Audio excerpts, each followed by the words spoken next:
Today we're going to go over the early signs of a stroke that you don't want to ignore. Now, there's two main categories of stroke risk factors. There are ones that you can control and ones that you can't. We're going to cover those clearly. So the first category is modifiable risk factors. Those are things that you can control and change in your life. The other things are non-modifiable risk factors. So those are things that you can't change, but it's good to be aware of them.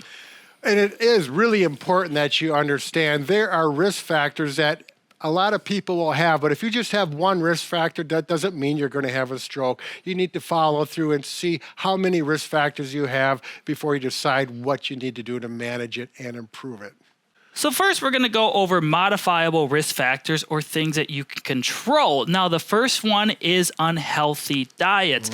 Having excessive amounts of processed food high in fats and sugars and sodium can be problematic for many people and can increase your risk of having a stroke.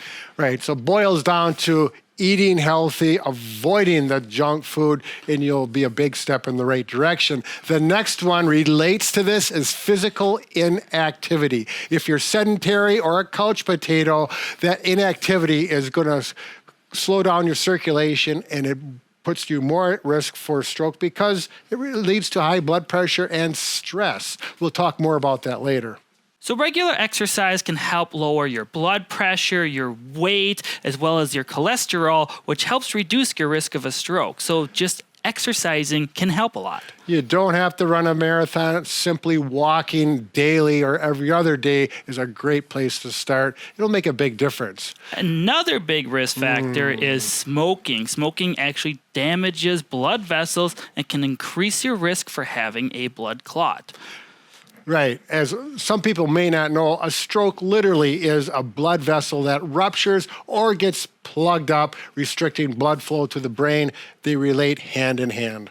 Next on the list is excessive alcohol consumption. Now, if you have a glass of wine every night, that is probably fine. But if you indulge in too much liquor of sorts on a daily basis, it can cause high blood pressure and a whole array of other issues, but your risk of a stroke can definitely go up. That's right. Typically, one glass, not a big glass, your typical 6 to 8 ounces, one bottle of beer, 12 ounces. More than that, you're pushing it. The next risk factor is obesity. The more weight you carry, the more your heart has to work, putting more strain on your heart and your blood vessels, which can increase your risk for a stroke. Obviously, if you're typically obese, normally the unhealthy diet role plays into this as well, and that all be problematic. Right. All these, as you can see, overlay and lap into each other. We're just separating them out a little bit. And the next one goes right with that is diabetes. People can get that onset diabetes later in life, 50s or 60s years old, all related to the habits and diet that we've just talked about, unless you're one of the people who have that diabetes from birth on. Go ahead, Mike. So having an uncontrolled blood sugars reading high numerous times can actually start causing arterial damage, meaning destroying your blood vessels, which can eventually lead to a clot and stroke. So make sure to get your diabetes under control, whether you're type 1 or type 2. It is a big risk factor.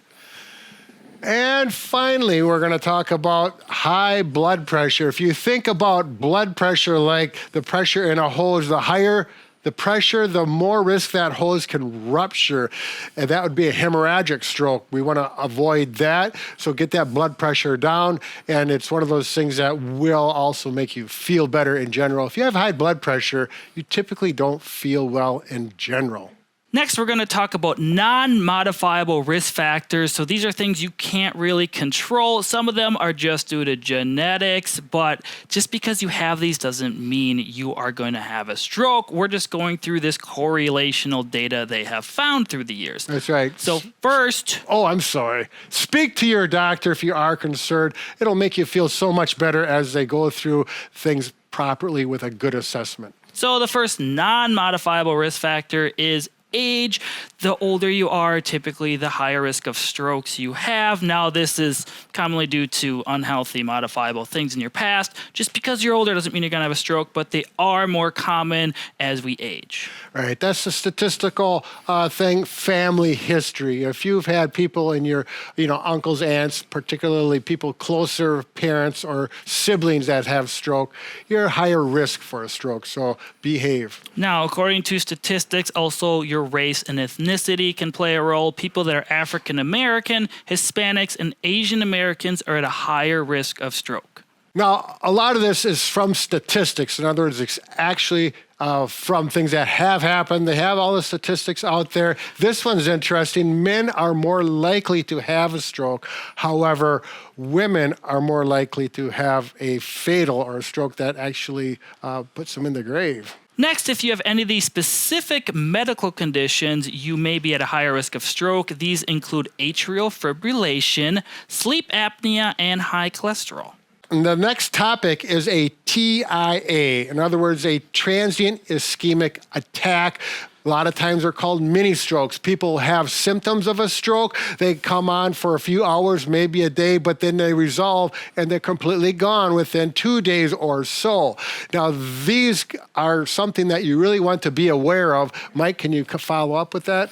So oftentimes they will dissipate early, like Brad mentioned, but a long stroke or normal stroke that you have can last and cause permanent damage to the brain. Typically, TIA resolves, you can get everything back functioning normal, where a stroke, you can possibly have long-term damage. Right. So if you've had a TIA and the doctor knows, they're going to clearly guide you with how to change your lifestyle. If you've had a TIA symptom, then everything is fine, but you did not see the doctor, highly recommend make sure you see the doctor and get things addressed so you do not have another TIA, which could lead into a full-blown stroke. An early diagnosis and treatment of TIAs can often help you prevent a full stroke from happening.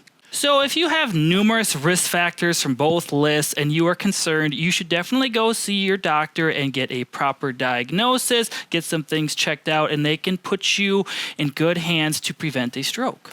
All right, now blood pressure is one of the big things with a stroke. We've got another video that you can link up to and see. It's 2 simple things that lowered my blood pressure without meds, and this is from Bob's personal experience. Bob and Brad, the 2 most famous physical therapists on the internet.